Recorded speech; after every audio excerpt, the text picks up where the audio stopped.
The Sunday Signal podcast, issue number 50, Sunday the 19th of April 2026. The sock puppet is back. This time it is wearing a suit. Welcome to the Sunday Signal. I am David Richards, MBE, and this is issue number 50. Before we get into it, a quick ask.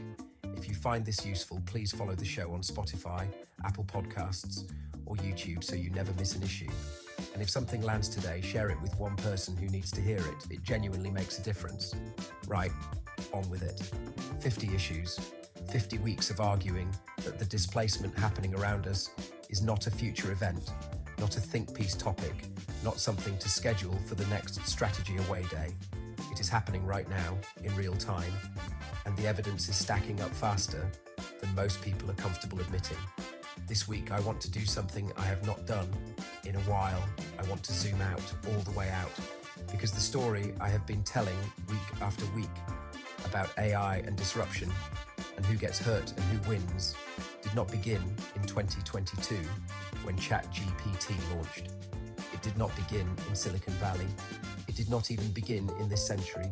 The pattern is much older than that, and once you see it, you cannot unsee it. This week we have 3 stories. First, what the sock puppet actually taught us and why it is back, better dressed than ever. Second, the full sweep of technology disruption across 40 years, the mainframes, the web, the mobile revolution, and what the losers in each of those eras had in common. Third, an investor's guide with a hot list, names, numbers, verdicts, because the most expensive sentence in business right now is being said in boardrooms and earnings calls across the world, and it goes like this: AI is helping our business. Most of the people saying it are wrong. Some of them know it. Let us get into it. Part 1. The sock puppet never changes, only the sock does. Last Friday, I published my column in the Yorkshire Post. I had spent the previous Sunday clearing out my garage, which doubles as a museum of poor decisions, and I found some things I had shipped back from California years ago and never opened. A stress ball with the Webvan logo on it, a Yahoo mousepad, an Ariba t-shirt, and a handful of other tchotchkes from the .com era. I dropped the lot in the recycling bin. The lesson, I wrote, is not so easy to dispose of. Let me take you back to January 2000. The Super Bowl, 14 separate .com companies, each paid around $2.2 million for 30 seconds of airtime. 14 companies in a single game, burning money they had raised from investors to buy attention they could not convert. Pets.com sent a sock puppet. The company was bankrupt 9 months later. That game is remembered now as the peak of something ugly. Capital deployed not to build anything real, but to buy attention. Not investment, but theatre. The revenues were not there. The margins were not there. In many cases, every single transaction lost money. The business model was not merely deferred. It had never existed. Here is what people consistently misremember about that era. The collapse of Pets.com, Webvan, and Cosmo was not evidence that the internet was overhyped. It was evidence that speculative capital had attached itself to weak models. Amazon survived. Google survived. The fiber optic cables that were laid at extraordinary cost during that period became the arterial infrastructure for the modern internet. The disruption was real. The casualties were selective. At its peak, Ariba was trading at over 100 times its annual revenue. Cisco, the infrastructure darling, peaked at 26 times sales. Now compare that to Anthropic in 2026, founded in 2021, already trending towards $30 billion in annualized revenue and trading at roughly 13 times that figure. The multiple on genuine AI infrastructure is lower than the multiple on speculative .com theatre was at its peak. That is not a bubble. That is a structural repricing of computing power. The underlying technology is real. The infrastructure spending is real. The data centers being built across the United States, the United Kingdom, and the Gulf states are not being built on borrowed time, but around that genuine infrastructure, a second layer of companies has grown up that has no more durable a moat than Pets.com had. Their business model is not innovation, it is theatre. Anthropic is not the risk. The risk is the company presenting to your board this week with a ChatGPT wrapper and a go-to-market slide that describes itself as an AI-powered platform. Strip out the AI language, and what you have left is a project management tool with a chatbot bolted on and a per-seat subscription model heading directly into the SaaS apocalypse. The sock puppet is back. This time, it is wearing a suit, and it is presenting at your next board meeting. Part 2. The pattern of destruction is always the same. Only the technology changes. To understand who loses in the AI era, you have to understand who lost in every era before it. The mechanism of displacement does not change, only the underlying technology does. Let us start with the mainframe to PC transition. The 1980s. Digital Equipment Corporation was the second largest computer company in the world, over 100,000 employees. Its founder, Ken Olsen, famously said in 1977 that there was no reason for any individual to have a computer in their home. By 1992, the company was hemorrhaging cash. By 1998, it had been absorbed by Compaq. Compaq itself was absorbed by Hewlett-Packard 3 years later. Wang Laboratories was making $1 billion a year selling word processing systems. It filed for bankruptcy in 1992. Prime Computer, Data General, a dozen other mainframe-era giants, all collapsed or shrank into irrelevance inside a decade. The mechanism was simple. Microsoft and Intel decentralized computing. They standardized the components. They shifted power from hardware gatekeepers to a software layer that sat on top of commoditized hardware. The mainframe companies were not slow-witted. They were structurally compromised. Their business model depended on lock-in that the PC dissolved. The winners did not win because they were clever. They won because they owned the standard. Microsoft owned the operating system. Intel owned the processor. Cisco owned the network that connected the machines. Infrastructure bets, not product bets. Now the web era, the late 1990s into the 2000s. Borders had over 400 stores and a market capitalization of over $2 billion in 1999. It filed for bankruptcy in 2011, liquidating over 10,000 jobs. Blockbuster had 9,000 stores globally and employed 60,000 people. The thing that killed it was not technology, precisely. It was the willingness of Netflix to absorb short-term losses, to acquire long-term customer lock-in. Blockbuster had multiple opportunities to buy Netflix. It declined. Sears is the most instructive casualty. It invented the catalog retail model in the 19th century. It was, by any reasonable definition, the Amazon of its era. It had the scale, the supply chain, and the customer trust. What it lacked was the willingness to cannibalize its physical estate before Amazon did it for them. Its market capitalization peaked at over $20 billion. It filed for bankruptcy in 2018. In every web-era casualty, the company's core value proposition rested on control of a physical choke point, a high street location, a proprietary database, an information advantage. Digital distribution eliminated all three. The winners, Amazon, Google, eBay, PayPal, did not win because they were braver. They won because they had no physical choke point to defend. Now the mobile and cloud era, 2007 onwards. Nokia had 41% of the global mobile phone market in 2007. In 2013, it sold its handset division to Microsoft for €5.4 billion. Microsoft wrote down nearly all of it within 2 years. BlackBerry built its brand on security and the physical keyboard. By 2016, it had less than 1% market share. The product was genuinely superior for its design purpose. The market changed the purpose. Sun Microsystems had revenues of over $18 billion at its peak. Its co-founder, Scott McNealy, famously said, "The network is the computer." He was right. What he did not foresee was that Amazon Web Services would commoditize the hardware layer that Sun depended upon. Sun was acquired by Oracle in 2010 for $7.4 billion, a fraction of its peak valuation. And now the AI era. The mechanism this time is the commoditization of cognitive labor and autonomous execution. The losers are those whose business model depends on charging for tasks that a large language model or an autonomous agent can now execute instantly at near zero marginal cost in 50 languages, without a salary, without human resources infrastructure, and without sleep. That is not a marginal threat. It is an existential one. And the companies most exposed are precisely those that spent the last decade convincing investors that recurring subscription revenue made them permanently safe. Part 3, The Investor's Guide. Why AI is helping us is the most expensive lie in the room. Now, here is something I want you to test at your next investor meeting. Ask the companies being presented to you whether AI is helping their business. Nearly all of them will say yes. The managing partner will nod. The deck will include a slide about AI productivity gains. There will be a number, probably expressed as a percentage of efficiency improvement, that has been produced by a consultant and approved by the communications team. Most of it is nonsense. The Bank of America Fund Manager Survey from late 2025 found that 53% of surveyed investors already believe AI is increasing productivity. That sounds encouraging until you read the next finding.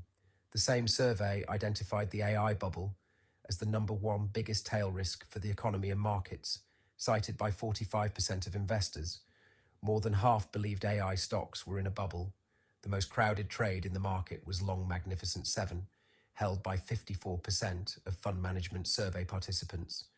What this tells you is that the professional investment community simultaneously believes AI is productive, AI is a bubble, and AI stocks are the most crowded trade available. That is not a coherent investment thesis.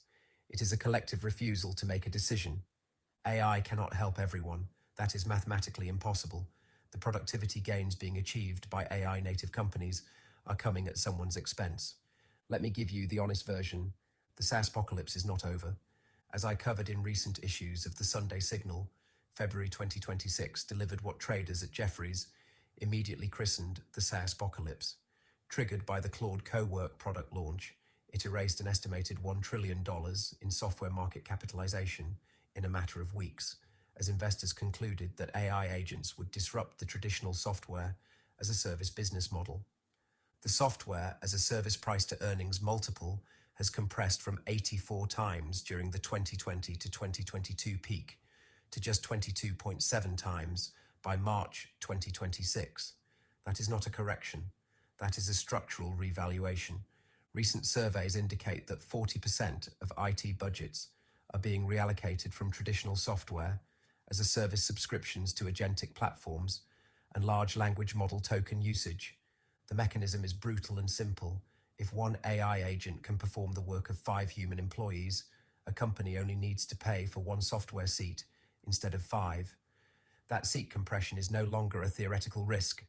It is a line item in the 2026 budget of every major enterprise.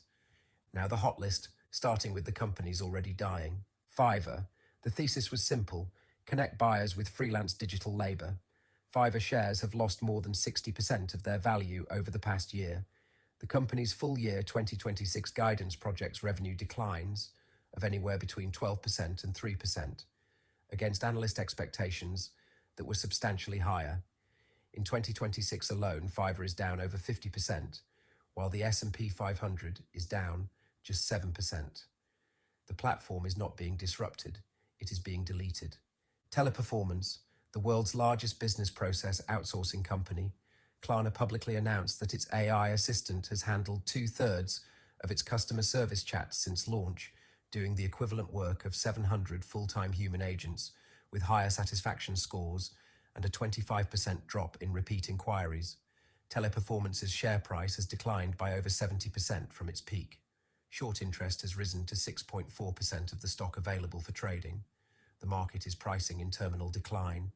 Chegg, the original canary, a company that sold textbook answers and homework help at the price of a monthly subscription.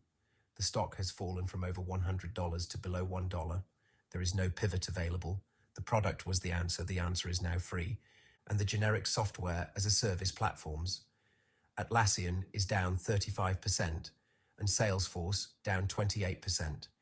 Their core workflows, task tracking, data entry, customer logging, are precisely what AI agents automate best. Now the companies that cannot be touched. Nvidia, the picks and shovels play of the AI era. Every foundation model, regardless of who builds it, runs on Nvidia silicon. They are the toll booth. Their revenue is not a bet on one company winning the AI software war. It is a bet on the war continuing.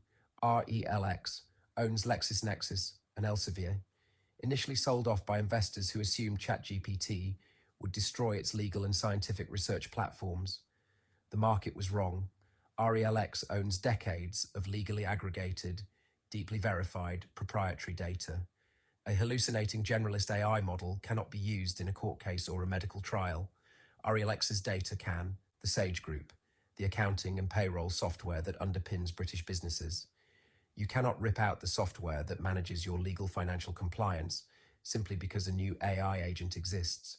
Sage is a vertical system of record. Its customers are locked in not by preference but by obligation. TSMC, the company that physically manufactures the chips that NVIDIA designs. Software is eating the world. TSMC owns the teeth. And a word specifically for British investors, the UK equity market provides a concentrated case study. WPP is trading around 267 pence, having fallen from a 52-week high of over 616 pence. That is a decline of roughly 56%. The market is not punishing WPP for poor management. It is repricing the fundamental economics of selling billable creative hours when generative AI can do the same work in seconds. Keywords Studios was delisted entirely in October 2024 after private equity stepped in to take the business off the public market's brutal scrutiny. Meanwhile, Arm Holdings, Cambridge-born and New York listed, sits precisely where every infrastructure play has sat in every previous disruption cycle. It designs the chip architecture that powers virtually every mobile device on Earth and increasingly every AI data center. This is the Cisco of the AI era.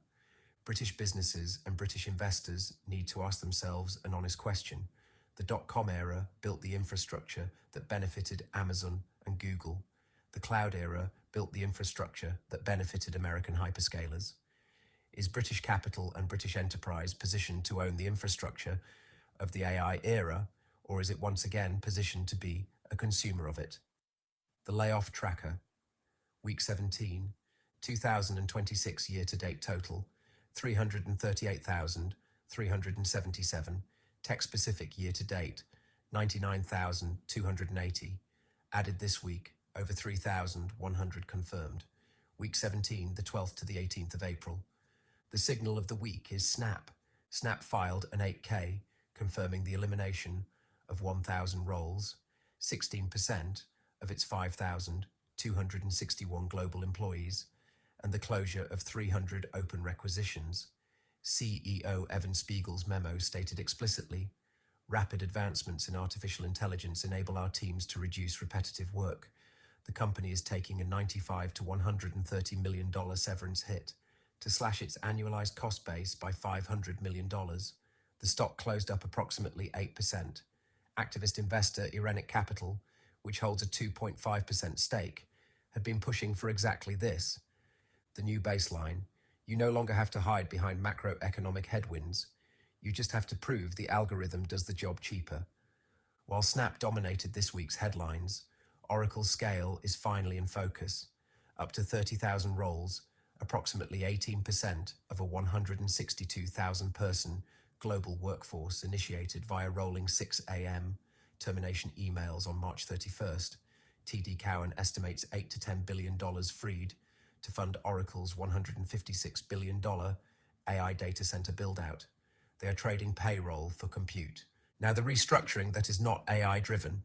3 companies this week where the driver is purely corporate. Disney confirmed approximately 1,000 roles on April 14th under new CEO Josh D'Amaro. This is not an AI cut. It is pure consolidation. Unifying the marketing organization under Chief Marketing Officer Asad Ayaz. Liquidating duplicate roles across film, television, and streaming to protect margins. Cars.com cut 11% of its workforce and raised its buyback from $60 million to $90 million. Zero AI attribution, cost reduction, and management delayering. A flatter org chart funded the buyback expansion. GoPro filed an 8K to cut approximately 145 roles, 23% of its 631 pre-cut employees, reducing headcount to approximately 486, 4th round of cuts in 2 years. Revenue down 19% in 2025. No AI ecosystem, no subscription moat. This is a company cutting simply to survive. high probability targets for week 18, enterprise HR and workforce software, UKG confirmed 950 roles, cut 6% of its global workforce on April 15th. Companies selling the future of work are reducing their own headcounts first. Workday and ADP face immediate pressure at their next earnings calls. Consumer hardware, with GoPro retreating to a skeleton crew, hardware companies without a proprietary software ecosystem or subscription moat are prime Q2 restructuring targets. Final thought, the lesson is always staring at us. 50 issues of the Sunday Signal. I've spent most of them arguing that the displacement of cognitive labor by AI is not a future event but a current one. The pattern weavers of the West Riding were told the Jacquard loom was a tool to assist them. Within 20 years there were riots and burning mills, and children starving in villages that had supported entire communities through skilled craft. The technology did not stop. The promises made to the workers did not come true. The story being told this earnings season is one in which AI helps everyone. Productivity goes up, costs come down, no one loses. Shareholders celebrate, executives collect their bonuses. The markets are not buying it. The market is not pessimistic, it is rational. The dot-com era punished those who paid for theatre. It rewarded those who understood what was genuinely being built beneath the noise. The fibre was real, the data centres were real, Amazon was real, the sock puppet was not. This era will end the same way. The infrastructure is real, the displacement is real. The companies caught in between, claiming that AI is helping them while their seat counts shrink and their margins compress, are the sock puppet of 2026. The question is not whether you can spot them. They are standing at the front of the room. The question is whether you act before the bankruptcy filing does it for you. One last thing before I go. This is issue 50. If the Sunday Signal has been useful to you, please take 30 seconds now and follow the show on Spotify, YouTube, or Apple Podcasts. Leave a rating if you can, and share this episode with someone in your network who is navigating the disruption we have been talking about today. Every share puts this in front of someone who might genuinely need it. The newsletter is at newsletter.djr.ai. New issue every Sunday. Until next Sunday, I am David Richards MBE. Thank you for listening to the Sunday Signal.